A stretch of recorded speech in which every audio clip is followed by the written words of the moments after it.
요한일서 3장 1절에서 3절까지 우리가 지난주에 살펴봤죠. 요한일서 3장 1절에서 3절은 우리 지난주에 살펴본 것 같이 종말론적인 소망을 다루었습니다.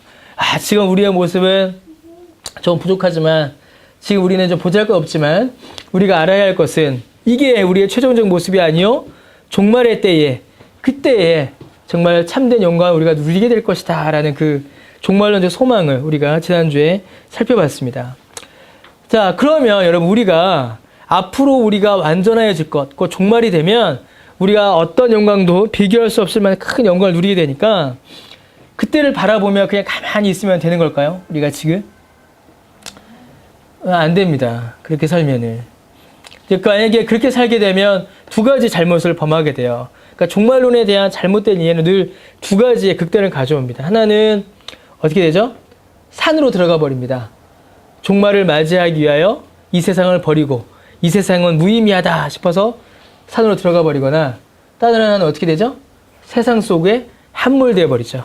종말이 언제 올지 모르니까 내 마음대로 살아도 되겠다. 혹은 어제 말씀처럼 우리가 입을 영광은 종말의 때 최종적인 영광이 오니까 지금은 대충 살아도 되겠다. 그런 세상 속으로 빠져드는 잘못을 범하게 됩니다. 그러니까 두 극단이 종말에 대한 오해에서 오게 되어 있죠. 그러나 여러분, 우리의 신앙, 우리의 믿음은 앞으로 누리게 될 영광만을 말하지 않습니다. 우리의 믿음은, 기독교 신앙은 지금의 영광을 이야기합니다. 지금 이 땅 위에서 신자가 살아가며 누리는 영광이 있다라고 우리에게 이야기해 줍니다. 여러분, 지금 우리는 영광 가운데 있습니다. 지금 우리는 영광을 누리고 살고 있어요. 문제는 뭐냐면 우리가 그것이 무엇인지 정확히 알지 못한다는 것입니다. 마치 우리가 이제 계속 이어져 오는 말씀인데, 아들이지만 자녀이지만 자녀됨을 깨닫지 못하는 것과 마찬가지인 모습인 것이죠. 3절에 나왔습니다. 3절엔 주를 향하여 이 소망을 가진 자마다 그의 깨끗하심과 같이 자기를 깨끗하게 하느니라 라고 이야기합니다. 여러분, 신자의 영광, 이 땅을 살아가는 신자의 영광은 곧 그리스도를 닮아가는 것인데, 그것이 무엇이냐면 그리스도의 깨끗하심과 같이 자기 자신을 깨끗하게 하는 것입니다. 이게 신자가 이 땅 가운데서 누리는 영광입니다. 예수 그리스도를 닮아가는 것, 예수 그리스도와 같이 자기 자신을 깨끗하게 하는 것, 이것이 바로 이 땅 가운데 신자가 누리는 영광이죠. 곧 죄의 더러움을 버리고 영광의 깨끗함을 입는 것이 신자의 삶입니다. 여러분, 이게 왜 영광이 되냐면, 이제 설교 결론에서 말해야 될 것인데, 자기를 깨끗하게 하는 일을 우리가 우리의 힘으로 할 수 없습니다. 그런데 성경은 우리가 그 깨끗함을 이룰 수 있다라고 이야기합니다. 그래서 영광이라는 것이에요. 그래서 영광인 것입니다. 여러분, 신자의 영광은 죄의 더러움을 버리고 영광의 깨끗함을 입는 것이 신자의 영광입니다. 자기 힘으로 할 수 없는 것을 하게 되는 것입니다. 9절에 하나님께로부터 난 자마다 죄를 짓지 않고 죄를 지을 수도 없다라고 말씀하십니다. 3절에 그의 깨끗하신 것 같이 자기를 깨끗하게 한다라고 말씀하십니다. 신자가 이 땅 위에서 누리는 영광의 본질은 곧 자기를 깨끗하게 하는 것, 곧 죄를 짓지 않는 것입니다. 죄를 이기는 것입니다. 이것은 여러분 매우 중요한 문제이죠. 여러분, 신자와 불신자가 어떻게 구별이 될까요? 신자와 불신자. 일단은 여러분, 신자와 불신자는 겉으로 드러나 보이는 것으로 구별됩니다. 그래서 1차적으로는 어떻게 돼요? 예배와 같은 신앙생활, 신앙활동으로 구별이 되죠. 일단 겉으로 보이기에. 그렇죠? 일요일 아침 10시, 11시에 양복 입고 돌아다니면 저 사람 교회 가나 보다 라고 생각합니다. 밥 먹을 때 기도하네? 제 교회 다니나 보다. 이런 생각들을 하게 되죠. 신자의 첫 번째 표시는 누가 뭐라고 해도 신앙활동입니다. 분명합니다. 교회 와서 예배 드리는 것, 이거는 신자의 가장 본질이요 가장 중요한 표시입니다.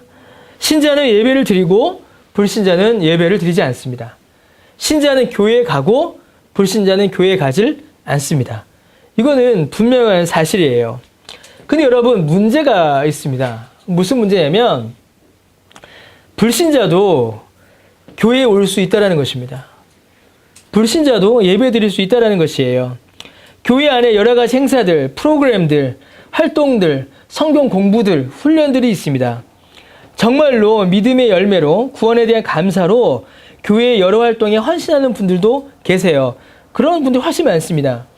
그런데 그렇지 않은 경우도 종종 있다는 것입니다. 여러분, 교회에서 하는 활동들은 참 재미있습니다. 여러분들은 부정할지 모르겠지만 교회에서 하는 활동들 참 재밌어요. 대중문화적 요소도 많고 음악도 많고. 한국 현대음악을 이끈 사람들이 누구예요, 여러분? 아세요? 한국 대중음악을 이끈 사람들은 다 교인들이에요. 크리스찬들이에요. 한국 통기타 문화는 어디서 시작됐을까요? 교회에서 시작한 겁니다. 옛날에 대중문화를 이끌었던 사람들이 YMCA 사람들이었어요. 다 그리스도인들이었죠. 예, 저도 모르는 시대의 이야기예요. 1960년대, 70년대. 모릅니다, 저 그때. 그랬다고 해요. 여러분, 교회 활동들은 재밌습니다. 새로운 만남도 있고요. 아주 즐거워요. 그러다 보니까 참된 믿음이 없어도 심지어 구원의 여부와 상관없이 열심히 그런 활동들, 프로그램에 참여할 수 있습니다.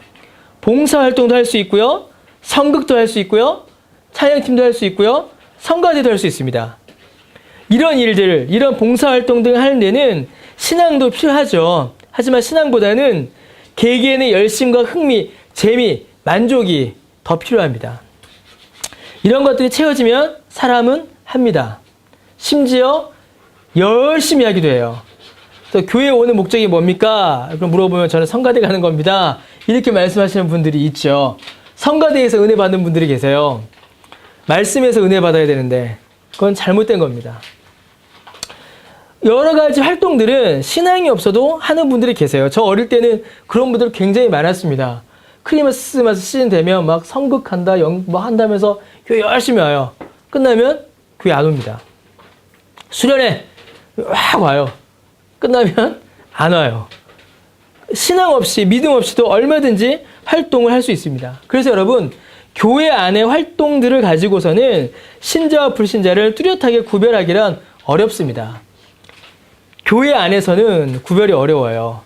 그런 말 있죠, 여러분. 서울대 가서 뭐 자랑하지 말라고 그래요? 몰라요? 서울대 가서는? 예, 그렇죠. 공부 잘했다는 거 자랑하지 말라. 그런 얘기 아닙니까, 여러분? 그런 얘기 하면 저랑 같은 세대인데? 몰라요. 모르죠? 네. 몰라야 됩니다. 뭐 대학 때마다 비꼬는 거 있어요. 서울대 가서 공부 잘했다는 생각 자랑하지 말라. 뭐 저기 이대 가서 뭔 줄 알아요, 여러분? 옷 많다고 자랑하지 말라. 고대 가서 뭐 자랑하지 말라는 줄 알아요, 여러분? 그렇지, 술 잘 먹는다 자랑하지 말라. 왜 꼭 그런 걸까, 고대는? 하여튼 그랬답니다. 그런 거 자랑하지 말래요. 마찬가지입니다. 교회 와서 나 믿음 있다라고 자랑하는 거는 의미가 없는 것이에요. 다 흰옷 입고 있습니다. 내 옷만 흰옷이 아닌 거예요. 교회 안에서는 오히려 믿음, 신자와 불신자가 잘 구별되지 않습니다. 오히려 어디서 구별이 되냐면 교회 밖에서 구별이 됩니다. 거룩한 것을 대할 때에 구별되지 않습니다. 예배 시간 가운데 신자와 불신자가 구별될까요? 구별되지 않습니다. 거룩하지 않은 것을 대할 때에 신자와 불신자는 구별됩니다. 곧 교회 밖에서 죄에 부딪힐 때에 신자와 불신자는 구별됩니다. 여러분, 신자는 죄에 대한 감수성이 예민합니다. 예민한가요? 예민해야 합니다. 신자는 죄에 대한 감수성이 있어요. 그 심령 안에 거룩하신 성령님이 계시고 하나님의 말씀으로 자라난 믿음을 가진 자는 거룩하지 않은 것들, 곧 죄의 문제에 민감히 반응하게 됩니다. 이거 죄네? 이거 하면 안 되는데? 이거 안 되는데? 그런 반응이 나타나는 것이죠. 죄를 짓지 않으려고 애쓰거나 최소한 죄를 짓고 난 이후에 마음의 불편함을 겪습니다. 여러분, 오늘 본문에 있는 말씀과 같이 죄를 짓지 않고 심지어 죄를 지을 수도 없는 자들이 바로 신자들입니다. 점점 이제 좀 어려워지기 시작해야 됩니다, 여러분. 그런데 불신자는 달라요. 불신자들의 행위의 조건은 뭔가요, 여러분? 양심입니다, 양심. 불신자들은 양심에 따라 움직여요. 그래서 어떤 때는 불신자들이 신자들보다 훨씬 더 착하게 살아갈 때가 있습니다. 훨씬 더 양심적인 삶을 살아갈 때가 있어요. 그러나 대부분의 사람들은 그 양심에만, 자기 자신의 양심에만 특별히 걸리지 않으면 자신이 하고 싶은 일을 다 합니다. 근데 문제는 뭐예요? 이 양심이 늘 상대적이라는 것이에요. 때에 따라서, 상황에 따라서, 대상에 따라서 양심을 속이기도 하고, 양심을 잠시 묻어두기도 하고, 어떨 땐 양심의 기준을 높이기도 하고, 어떨 땐 양심의 기준을 바닥까지 낮추기도 한다는 것입니다. 불신자들은 자신의 양심을 자기의 임의로 움직이면서 행동을 해요. 그런데 여러분, 신자에게 있어서 죄의 문제, 그리고 우리 모두에게 있어서 죄의 문제는 매우 심각하고 우리 주위에 굉장히 일반적이고 넓습니다. 단순히 양심만으로는 이 죄의 문제를 해결할 수가 없습니다. 양심에게 이 죄의 문제를 맡길 수가 없다는 것이에요. 4절에 죄는 불법을 행하는 것이다 라고 정의합니다. 여기서 말하는 법은 하나님의 율법을 가리키죠. 그렇다면 죄는 율법을 어기는 것입니다. 율법. 그러니까 율법을 모르면 죄에 대한 명확한 정의를 내릴 수가 없는 것이에요. 양심으로는 죄를 정의할 수 없습니다, 여러분. 그런데 율법은요, 두 가지로 이루어집니다. 하나는 금지 명령이고 다른 하나는 행위 명령이에요. 하지 마! 율법이 있고 해! 율법이 있습니다. 우리 십계명도 그렇게 구성되어 있죠. 율법을 어긴다라는 것은요, 금지된 것을 하는 것만을 말하지 않습니다. 하지 마! 했는데 했어요. 죄입니다. 근데 이것만이 아니에요. 해! 라고 했는데 하지 않으면, 제대로 하지 않으면, 부족하면 그것도 율법의 정죄를 받는 겁니다. 살인하지 말라라는 율법은 우리가 살인하지 않으면 지킬 수 있어요. 그렇죠? 살인을 해야 어긴 것이 됩니다. 그런데 내 부모를 공경하라라는 율법은 부모를 충실하게 공경하지 않으면 그것은 율법을 어긴 죄를 범하게 되는 것입니다. 그 성경에서 부모님을 얼마나 공경하라고 되어 있어요? 한숨 나오죠? 성경에서 말하는 부모 공경은요, 인간이 할 수 있는 가장 극상의 공경입니다. 부모를 온전히 공경해야 돼요. 여러분 그렇게 부모님 공경합니까? 이제 곧 부모 될 거예요. 자녀가 절대 그렇게 부모 공경 안 해요. 제가 부모님을 공경할 때는 잘 몰랐는데 제가 애들 낳고 보니까 그렇게 못해요. 받아보니까 알겠어요. 하라라는 명령을 온전히 행하지 못하는 것도 죄를 범하는 것입니다. 그런데 예수님께서는 심지어 이 살인하지 말라는 율법을 어떤 물리적이고 육체적 살인만이 아니라 형제를 미워하는 것도 살인이다라고 말씀하셨어요. 그리고 어떻게 되죠? 죄의 실상이 더 크고 광범위해지고 직접적이 됩니다.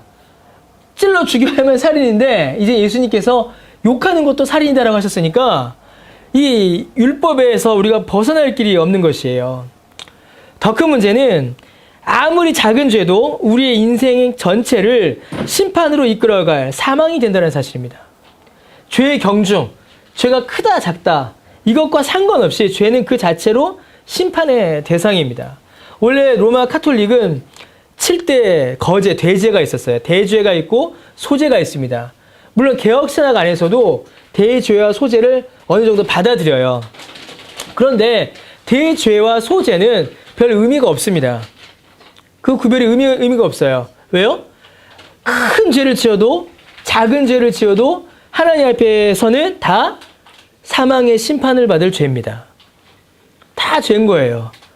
그러니까 율법의 정죄 앞에 이게 좀 해볼 수가 없는 겁니다. 사람이. 이러한 율법의 정죄를 지금 불신자들이 하나님을 믿지도 성경을 믿지도 않는 사람들이 반응하고 반성하고 자신을 돌이킬 일은 없는 것입니다. 불신자들은 그래서 죄에 대해서 둔감해지고 무관심해지고 죄를 제로 깨닫지 못하게 되죠. 불신자는 모든 인간의 원초적인 그 한계 상태, 곧 자신이 죄인이라는 사실조차도 알지 못하게 됩니다. 율법을 모르기 때문이죠. 그럼 신자는 어떻게 돼요, 여러분? 신자는 최소한 율법이 뭔지는 알잖아요. 그 율법에서 말하는 죄가 뭔지도 알잖아요. 그리고 그 율법의 정죄도 우리는 압니다. 그래서 불신자들보다는 신자들이 그 안에 율법이 있기 때문에 죄에 대해서 민감하게 반응하게 되어 있어요. 여기서 불신자와 신자의 차이가 나타나기 시작합니다. 근데 여러분 여기서 더 큰 문제가 발생해요. 더 큰 문제. 제가 이 말을 하고 싶은 걸 처음부터 꾹꾹 누르고 있었는데 신자와 불신자가 구별이 됩니다. 불신자는 뭐라고요? 죄에 대해서 둔감하고 신자는 어떻다고요? 죄에 대해서 민감하고 불신자는 죄를 짓는데 아무 꺼리낌이 없고 신자는 어떻다고요? 여기 성경에 보니까 9절에 보니까 죄를 짓지도 않고 죄를 지을 수도 없고 신자는 그렇다 되어 있습니다. 근데 이제 문제가 여기서 발생하는 거예요. 아주 큰 문제가. 무슨 문제죠? 신자도 죄를 짓는다라는 것입니다. 신자도. 오늘 말씀을 쭉 보니까 하나님의 자녀는 죄를 짓지도 않고 지을 수도 없다. 마귀의 자녀. 마귀의 자녀로 되어 있죠. 10절에 마귀의 자녀들은 의를 행하지 않는다. 마귀의 자녀들은 죄를 짓는다. 마귀의 자녀들은 이웃을 사랑하지 않고 하나님을 사랑하지 않는다. 하나님의 자녀들은 의를 행한다. 이렇게 되어 있는데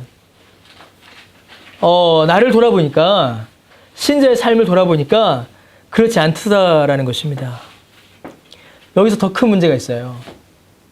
신자도 세상의 유혹에 걸려 넘어져서 끔찍한 죄, 더러운 죄를 짓습니다. 우리도 율법을 어겨요. 우리도 죄를 짓습니다. 불신자와는 달라야 하고 불신자와 뚜렷이 구별이 된다라고 말씀하시는데 나 자신을 살펴보니 불신자들과 그닥 다르지 않은 겁니다. 오히려 불신자들보다 더 많은 죄가 내 삶 가운데 있는 것 같고 내 죄의 모습을 역으로 추적해보니까 내가 과연 구원받은 자가 맞나라는 생각이 들더라는 것이죠. 여러분 이게 제 얘기하는 겁니다. 여러분들은 어떠신지 모르겠어요. 3절, 6절, 9절, 10절 보세요. 3절 주를 향하여 이 소망을 가진 자마다 그의 깨끗하신 것 같이 자기를 깨끗하게 한다. 6절 그 안에 거하는 자마다 범죄하지 않고 범죄하는 자마다 그를 보지도 못하고 그를 알지 못한다. 9절 하나님께로 난 자마다 죄를 짓지 않고 10절 하나님의 자녀들과 마귀의 자녀들은 이렇게 구별되는데 이 3절과 6절과 9절, 10절을 어떻게 적용해야 되는가라는 큰 문제가 우리 가운데 일어나는 겁니다.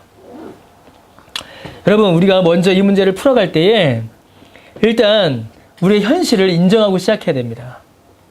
여러분 신자는 죄를 짓지 않나요? 예. 우리는 죄에서 완전히 자유롭습니까? 그렇지 않습니다. 우리 죄 짓습니다. 죄를 지어요. 그런데 여러분 우리가 죄의 지배에서 벗어났는가? 완전히 벗어났는가라는 이 질문에 대한 답은 S이기도 하고 NO이기도 합니다. 자, 어떤 면에서 그럴까요? 여러분 우리는 죄를 짓습니다. 여전히 우리는 죄를 지어요. 죄로 인하여 무너져버린 우리의 육체는 원죄로 인해 무너져버린 우리의 육체는 이 땅 위에서 결코 완전한 만족을 누리지 못합니다. 그래서 계속 필요와 결핍이 생겨요. 필요와 결핍은 필연적으로 뭘 불러일으키냐면 우리 가운데 욕심을 불러일으킵니다.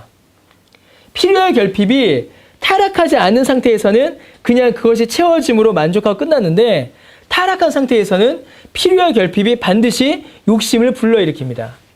야고보서에 욕심이 잉태한 즉 뭘 낳아요? 죄를 낳고 죄가 장성한 즉 뭘 낳아요? 사망을 낳습니다. 필요와 결핍을 벗어날 수 없는 우리의 육체를 가지고 있는 한 우리는 계속 죄를 짓습니다. 죄로부터 벗어날 수가 없어요. 그래서 우리는 죄라는 행위를 육체를 벗을 때까지 계속 짓습니다. 그래서 우리는 어떻게 해야 돼요? 계속 회개해야 합니다. 우리 안에 저질러진 죄에 대해서 계속 회개해야 합니다. 그러나 여러분 중요한 것은 우리가 죄라는 행위는 반복하지만 죄의 영향력과 죄의 결과에서는 자유롭다라는 것입니다. 이게 중요해요. 여러분 우리는 죄인입니까? 의인입니까? 의인이에요. 우리 의인입니다. 왜 의인이죠? 여러분 보세요. 죄를 짓는 사람이 죄인이라면 의인은 죄를 짓지 않는 사람이어야 합니다. 근데 우리는 여전히 죄를 지어요. 그래서 우리는 의인 같지가 않아요. 근데 성경은 우리 보고 의인이라고 합니다. 왜냐하면 지금 방금 말했는데 하나님께서는 우리가 의인이 될 수 있는 그 조건을 우리의 행위, 죄를 짓지 않는 우리의 행위에 두지 않으셨습니다. 우리가 죄를 짓지 않으면 너는 의인, 이렇게 하지 않으셨어요. 우리를 하나님께서 의인이라고 불러주실 때의 유일한 조건은 예수 그리스도인 것입니다. 우리를 의인이라고 불러주시는, 우리가 의인 되는 그 조건은 오직 예수 그리스도에게만 있습니다. 그래서 예수 그리스도를 믿을 때에 그리스도의 의가 우리에게 전가됨으로, 우리 25일 날 나눴던 이야기죠. 예수 그리스도의 의가 우리에게 전가됨으로, 우리의 죄의 짐은 그리스도에게 넘어감으로 우리는 죄의 지배에서 벗어난 것입니다. 그래서 우리는 죄의 종이 아니라 하나님의 자녀인 것이죠.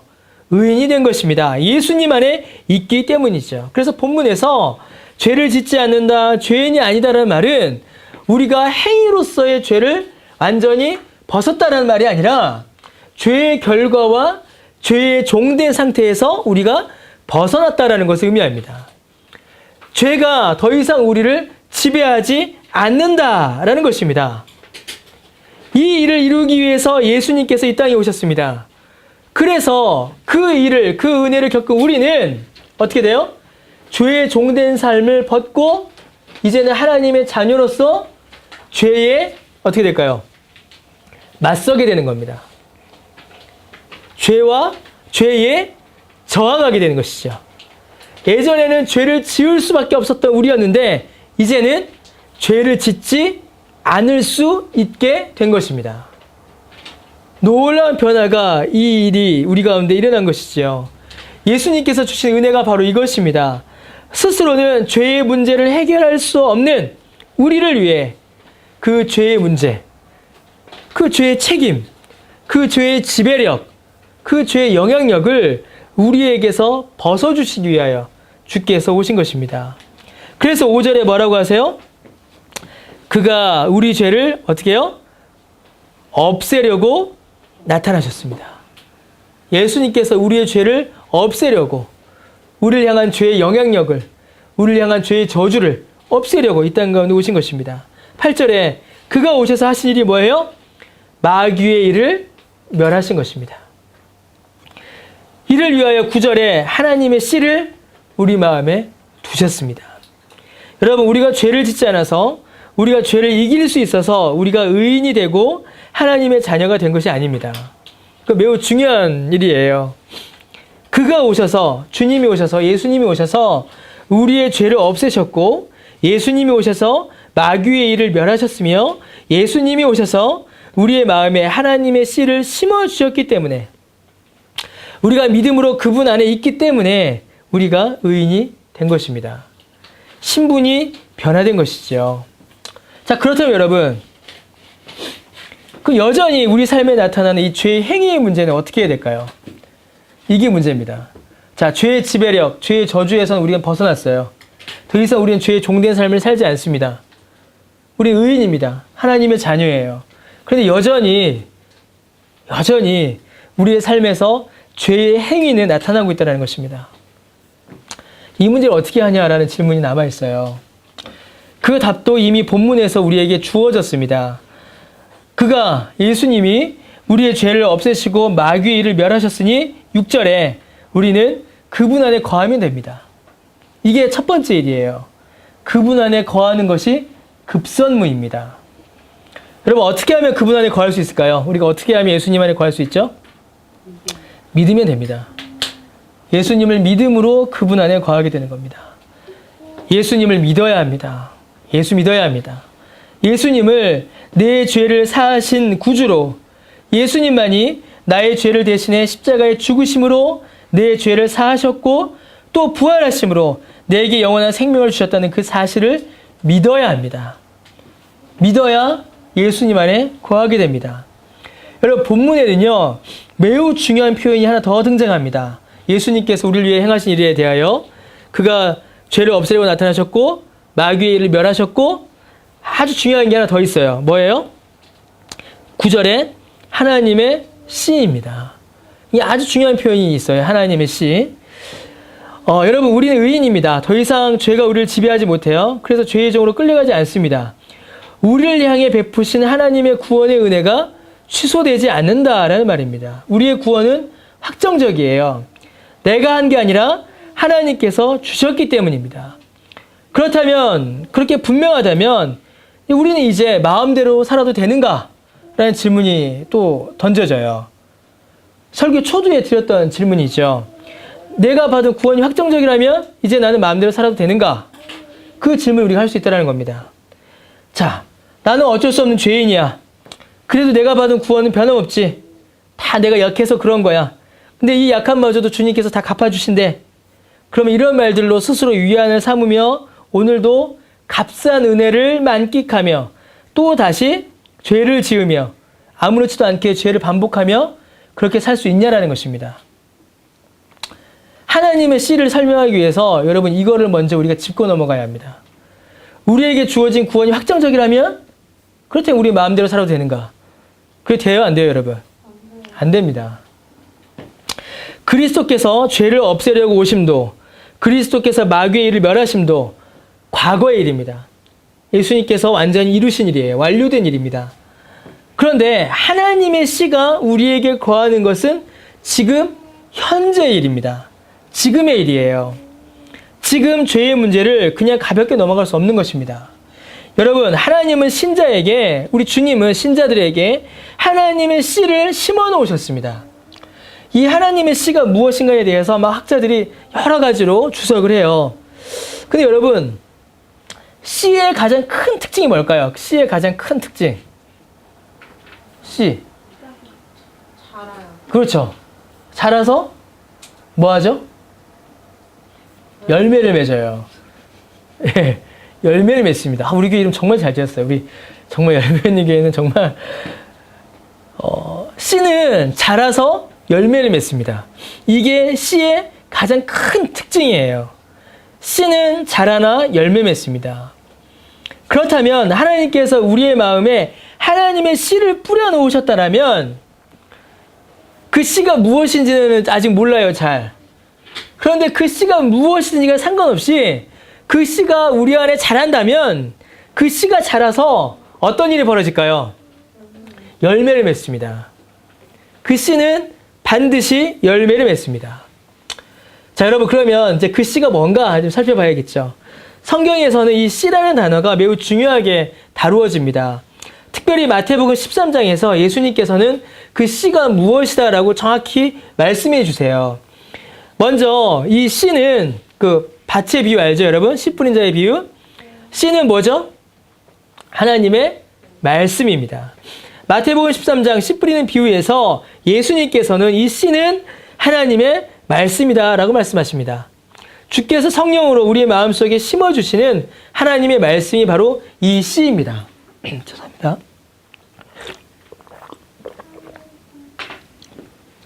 또 하나, 마태복음 13장에서 이 씨에 대해 설명하기를 주님께서 뭐라고 하시냐면 이 씨는 천국이다라고 말씀하세요. 겨자씨를 설명하시면서 천국은 겨자씨의 하늘과 같다라고 우리 주님께서 말씀하십니다. 곧 이 씨는 하나님의 나라입니다. 처음에는 매우 작아 보이고 보잘것 없어 보이지만 10년 가운데 하나님의 나라가 들어올 때에 그 생명력으로 온 세상이 또 내가 한 영혼이 쉼과 안식을 누릴 수 있는 바로 그 하나님의 나라입니다. 씨는 하나님의 말씀이요 하나님의 나라입니다. 하나님께서 우리의 마음속에 하나님의 씨를 심어주셨습니다. 성령께서 우리에게 말씀을 주세요. 그리고 우리의 심령 안에 천국을 심어주셨습니다. 말씀을 들으면 성령께서 어두워진 마음을 밝혀주시고 딱딱하게 굳어진 마음을 부드럽게 해주시고 그래서 착하고 좋은 마음밭을 만들어주셔서 그 말씀의 씨앗이 심기어 30배, 60배, 100배의 열매를 맺습니다. 말씀의 순종함의 열매를 맺는 것이죠. 마음밭에 심겨진 겨자씨 하늘과 같은 그 천국은 성령께서 그 마음을 붙잡으시고 그 마음밭에서 이 씨앗이 자라게 하시면 온 세상을 덮을 만한 하나님의 나라를 드러내게 된다는 것입니다. 씨는 작습니다. 씨를 볼 때는 여러분 열매를 기대할 수가 없어요. 씨만 보면은 나무를 기대할 수가 없습니다. 너무 작고 너무 약하고 너무 보잘것없이 보여요. 그러나 그 씨가 자라서 열매 맺으면 그 씨가 커면 어떻게 돼요? 온 세상을 덮을 만한 나무가 되는 것입니다.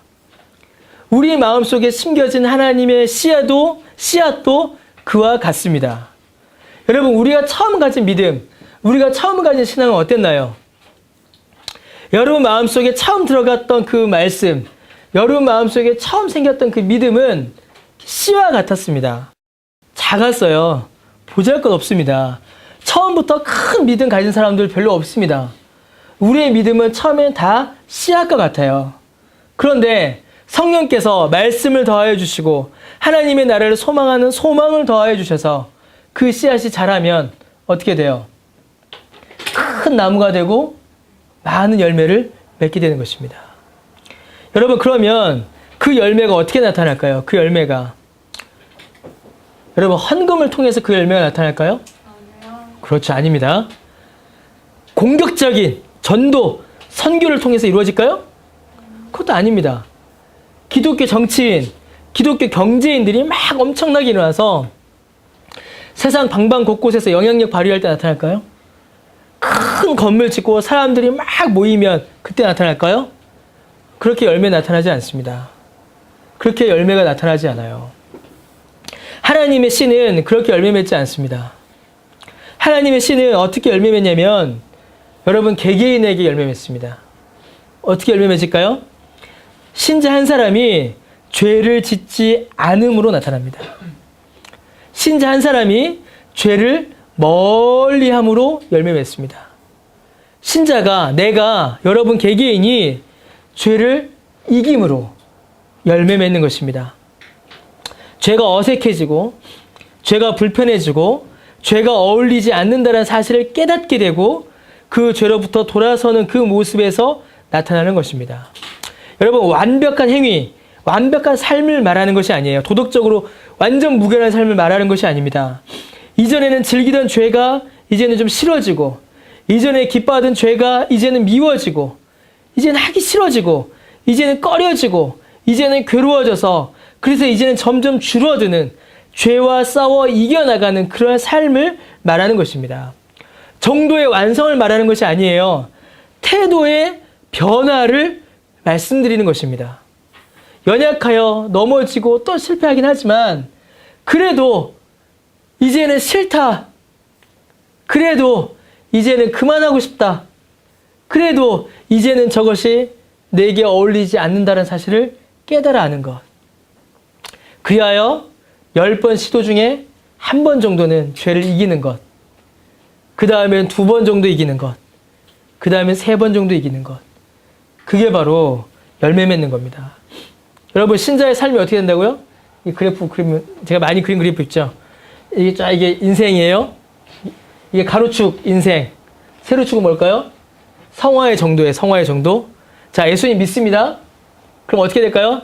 내 성화의 정도가 낮았는데 쭉쭉쭉쭉쭉 이렇게 올라가나요? 여러분? 우리 성화가? 이렇게 올라가지 않습니다. 그렇게 올라가는 사람은 한 명도 없어요. 예수님은 어떻게 됐어요? 예수님은 이 위에서 시작하신 거예요. 완전하면서. 우리는 어떻게 돼요? 예수 믿습니다. 좀 자라요, 믿음이. 그래도 어떻게 되죠? 뚝 떨어집니다. 그래도 어떻게 돼요? 그래도 좀 올라가요. 그래도 어떻게 되죠? 또 뚝 떨어져요. 그래서 좀 올라가다가 뚝 떨어집니다. 이걸 반복해요. 그런데 이 꼭지점들만 이으면 어떻게 돼요? 자라납니다. 자라나요. 이 꼭지점들만 이어나가면. 그래서 죽는 순간 어떻게 되죠? 우리가 가장 성화되어 있습니다. 그러면 이 떨어질 때 우리를 향한 구원이 취소되나요? 그렇지 않죠. 이 밑은 지옥, 위는 천국, 이러면 우리 어디서 시작한 거예요?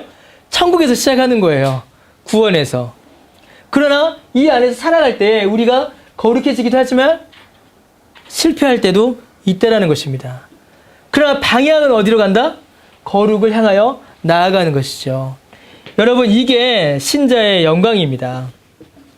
이것이 신자와 불신자를 가르는 가장 분명한 기준이요 조건입니다. 단순히 도덕적 삶이 아니에요. 그리스도인의 믿음의 열매를 말하는 것입니다. 이제는 죄로부터 돌아서는 것이죠. 여러분, 야고보서에 많은 사람들을 이렇게 시험에 빠뜨리는 구절이 있죠. 야고보 1장 17절에 뭐라 되어 있어요? 행함이 없는 믿음은 죽은 믿음이다. 그 자체가 죽은 것이다 라고 합니다. 야고보서 1장 17절에. 많은 사람이 이 말씀에 시험을 빠져요. 오해도 많이 합니다. 이 말씀을. 여기서 말하는 행함은 일반적인 선행으로 생각할 때도 많아요. 행함이 없는 믿음은 죽은 믿음이라는데 어째서 당신은 불쌍한 사람을 안 돕습니까? 어떻게 해서 당신은 그렇게 나쁜 짓 합니까? 이렇게 말하는 분도 계십니다. 물론 그런 의미가 없는 건 아닙니다. 어떤 분들이 행함이 없는 믿음은 죽은 믿음이라니까 이 행함을 무슨 교회 활동, 교회 봉사로 막 말씀하는 분도 계세요. 근데 그런 거 아닙니다. 여기서 말하는 행함은. 여러분, 물론 이제 그런 의미가 완전히 없는 건 아니에요. 그런 의미도 조금 있습니다. 조금은. 그러나 본질적인 의미는 여기서 말하는 행함은 그게 아닙니다. 야고보는요, 선행으로 구원받는다라고 가르치지 않습니다. 행함으로 구원받는다라고 절대 말하지 않습니다. 여러분, 야고보서를 잘 보면요, 야고보서는 마태복음을 그대로 반영하고 있어요. 그래서 야고보서는 마태복음의 패러디입니다. 나중에 야고보서 할 일이 있으면 좋겠는데, 야고보서 구절구절이 마태복음, 특히 예수님의 산상수훈을 많이 옮겨와요. 많이 직접적인 연결이 있습니다. 그 말은 뭐예요? 야고보가 마태복음에 예수님의 복음을 바탕에 깔고 있다는 것이에요. 그래서 야고보는 한 번도 행위로 구원받는다라고 말하지 않습니다. 성경에. 만약에 그랬다면 야고보서의 수신자는 불신자여야 해요. 그래서 불신자들에게 구원 얻는 방법을 가르쳐주는 책이 되어야 합니다. 그렇죠. 그렇게 돼버리면 어떻게 될까요? 야고보서가 다른 복음이 되어버리는 겁니다. 그래서 루터가 어떻게 했어요? 루터는 종교개혁 때 이 야고보서를 빼려고 했어요. 성경에서. 왜냐면 루터는 항상 이신칭의 믿음으로 의롭게 된다를 붙잡고 있기 때문에 야고보를 보니까 행함을 강조하거든요. 그러니까 자기하고 좀 안 맞다 싶어서 야고보를 원래 빼려고 했었습니다. 루터는. 근데 아니죠. 그건 아닙니다. 여러분, 야고보의 수신자는요, 야고보서의 수신자는 불신자가 아니라 누굴까요? 신자입니다. 야고보서의 교훈은 구원받은 신자의 삶에서 그 믿음을 증명하는 데 초점을 맞춥니다. 너 어떻게 구원받을래? 이걸 말하지 않습니다. 야고보서가 말하는 것은 네가 구원받았다는 사실을 어떻게 증명할래? 여기에 초점을 맞춥니다. 너 어떻게 구원받을래가 아니라 너 구원받았지? 그러면 너 구원받은 거 어떻게 증명할래? 이걸 묻고 있는 것이에요. 그래서 여러분, 야고보서를 잘 보면 야고보 1장은 죄의 문제에 집중합니다. 죄가 무엇이고 죄가 어떻게 생겨났고 죄가 무엇인지를 막 설명해요. 그래서 야고보가 말하는 행함은 착한 일이 아니라 죄와 싸우는 것을 말합니다. 죄와 이기는 것을 말하는 것이에요. 그러다 보니까 그게 어떻게 나타나요? 행함으로 나타나고 윤리와 선행으로 나타나는 것이지 그 자체를 말하는 게 아니라는 것입니다. 여러분, 죄에 맞서서 싸우는 것입니다. 신자는 죄에 맞서 싸움으로 자신이 구원받았음을 증명하고 드러냅니다. 여러분, 이 말씀은 우리에게 매우 중대한 경고로 다가올 수밖에 없어요. 여러분이 죄와 싸우고 있지 않다면 구원받지 못한 사람일 수도 있습니다. 이거는 분명한 겁니다. 죄에 대하여 무감각하다면 우리의 구원을 다시 한번 돌아봐야 합니다. 예수를 믿는다고 하면서도 그 믿음이 죄에 대한 민감함, 죄에 대한 태도의 변화로 이어지지 않는다면 도대체 우리의 믿음을 무엇으로 어떻게 증명할 수 있겠습니까? 증명이 안 되는 거예요. 근데 여러분, 참 감사하죠?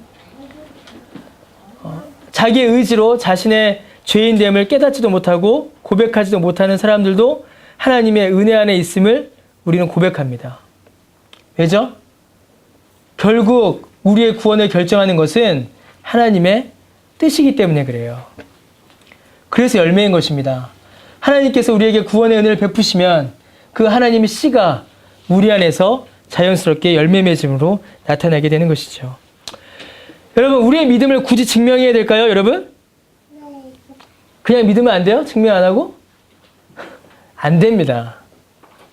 우리의 믿음을 증명해야 합니다.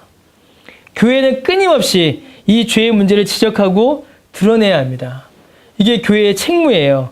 교회는 불편한 곳이 되어야 합니다. 마음에 불편함을 주고 영혼의 생명을 얻도록 해야 합니다. 마음이 좀 불편해도 그 영혼이 생명을 누려야 합니다. 괜찮다. 아무렇지도 않다. 죄책감 따위는 잊어버려라. 원하는 대로 다 될 것이다. 죄는 없다. 이런 말들로 일시적인 마음의 편안함을 주고 영원한 영혼의 저주를 받게 해서는 안 됩니다.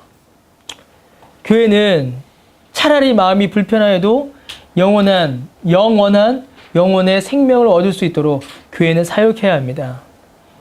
개개인도 마찬가지죠. 여러분, 더 큰 소망이 있습니다. 성경이 뭐라고 하냐면 우리의 심령에 하나님의 씨가 심기었다라고 말씀하세요.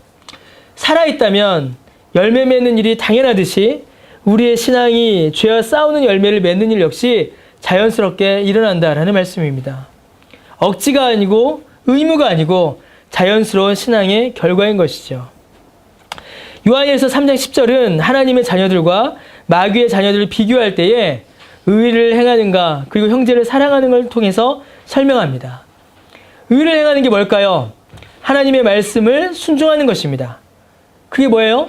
하나님을 사랑하는 거죠. 하나님을 사랑하면 불의를 기뻐하지 않습니다. 사람 사이의 관계도 사랑하는 사람을 위해 그 사람이 싫어하는 일을 하지 않고 그 사람이 기뻐하는 일을 하기를 애씁니다. 하나님이 기뻐하신 일이 의이고 기뻐하지 않으신 일이 불의라면 의를 행하는 것은 하나님을 사랑하는 것이죠. 하나님을 사랑한다면 의, 하나님의 명령에 순종하기를 기뻐하는 것입니다. 형제를 사랑하고 하나님을 사랑하는 것이 율법의 강령이라면 우리는 또한 우리 안에서 하나님 사랑과 이웃 사랑을 행하게 되는 것이죠. 10절 한번 잘 보세요. 하나님을 사랑하고 이웃을 사랑하면 구원을 받고 하나님의 자녀가 된다라고 말하지 않습니다. 종교적이고 윤리적인 실천으로, 행위로 우리가 하나님의 자녀가 되는 것이 아니에요. 오히려 하나님의 자녀가 하나님을 사랑하고 형제를 사랑하게 되는 것입니다. 하나님의 자녀가 되는 조건이 아니라 하나님의 자녀임의 증거가 하나님 사랑과 이웃 사랑이 되는 것이죠. 죄에 맞서 싸우는 것이 되는 것입니다. 그런데 여러분, 그 증거, 그 표시, 그 열매를 우리가 스스로 만들어낼 수가 없습니다. 성경에서 열매라는 말을 할 때 이 열매는 모두 성령의 열매를 가리킵니다. 성령께서 맺으시는 것이에요. 열매는 모두 결과이지 원인이 아닙니다. 성령께서 내게 행하신 역사의 결과가 열매입니다. 성령께서 우리에게 힘을 불어넣어 주시고 생명을 주실 때에 비로소 열매가 맺힙니다. 성령께서 그 열매를 맺도록 우리에게 힘을 주시고 도와주세요. 오히려 성령께서 주권적으로 내 삶 가운데 그 열매를 맺게 하십니다. 우리의 믿음은 이 성령의 역사를 받아들이는 것입니다. 성령께서 내 삶 가운데 이 역사를 이루시도록 성령님께 내 인생의 주권을 돌려드리는 것이 믿음입니다. 성령께서 말씀으로 우리를 인도하실 때에 순종하기를 결심하는 것이 바로 믿음이죠. 이 믿음이면 되는 것입니다. 두 가지를 설명드렸어요. 믿음은 예수 그리스도 안에 거하는 것이고 믿음은 성령님께 내 삶의 주권을 맡겨 드리는 것입니다. 그리하여 예수님 안에 있음으로 의를 얻고 성령님께서 내 삶 가운데 역사하심으로 죄를 이기는 성령의 열매를 주께서 우리 삶 가운데 맺게 하시는 것입니다. 설교 초두에 저는 신자가 이 땅 위에서 살아가는 동안 누리는 영광이 무엇이냐라는 말로 이 설교를 시작하였습니다. 그리고 이미 그 답을 제가 말씀을 드렸죠. 신자가 이 땅 위에 사는 동안 천국에 갈 때까지 누리는 영광은 예수 그리스도의 은혜로 성령의 힘주심으로 죄를 이기는 것입니다. 그리고 성령의 열매를 우리 삶 가운데 맺어가는 것입니다. 죄와 싸우는 것이요 율법에 순종하는 것입니다. 그 일을 성령님께서 우리 안에 이루어 주십니다. 예수 그리스도가 우리를 사하심으로 가능성이 열렸고 성령께서 우리 가운데 역사하심으로 그 실체가 드러나게 되는 것이죠. 성부 하나님께서 베푸신 구원의 은혜가 이렇게 우리 삶 가운데 열매 맺어 나타나는 것입니다. 언제요? 예수님 다시 오실 때요? 아니요. 지금입니다. 오늘이에요. 지금 우리의 삶 가운데서 이러한 모습이, 이러한 열매가 나타난다라는 것입니다. 이것이 신자의 영광입니다. 이를 믿는 것이 믿음입니다. 이것을 아는 것이 신자가 반드시 알아야 할 참된 구원의 지식이요 신자의 열매인 것이죠. 여러분, 우리가 우리의 삶을 돌아볼 때 죄에 대한 감수성이 높아지면 높아질수록 내가 죄인이라는 사실을 더욱더 깨닫게 됩니다. 그래서 어떻게 돼요? 역설이 일어나요. 역설. 바울이 뭐랬죠? 처음에는 뭐라고 했어요? 고린도 교인들한테 내가 사도 중에 한 사람이다 그랬습니다. 조금 더 가니까 내가 믿는 자 중에 한 사람이다 라고 했어요. 믿는 자 중에 작은 자다라고 했죠. 마지막에 디모데 후서쯤 가서 마지막 유서에서는 바울이 자기를 뭐라고 해요? 죄인 중에 괴수자라고 합니다. 바울은 점점 성화되어 갔어요. 그러나 바울이 자신에 대한 자기 이해는 어떻게 됐죠? 점점 낮아졌습니다. 실제로 낮아진 거예요? 자기의 죄성을 더욱더 분명히 깨달아 알게 된 것이죠. 여러분, 그것이 우리의 영광입니다. 세상이 봤을 때 영광스럽지 않지만 그게 우리의 영광입니다. 시간이 갈수록 우리의 죄의 문제를 더욱더 깨달아 알아가며 그 죄로부터 돌이키는 그런 역사가 우리 가운데 일어나는 것, 이게 신자가 이 땅 가운데서 누리는 참된 영광의 본질인 것입니다. 그 열매를 더욱더 맺고 그 영광을 누리는 저 여러분 되시기를 바랍니다. 네, 기도하겠습니다.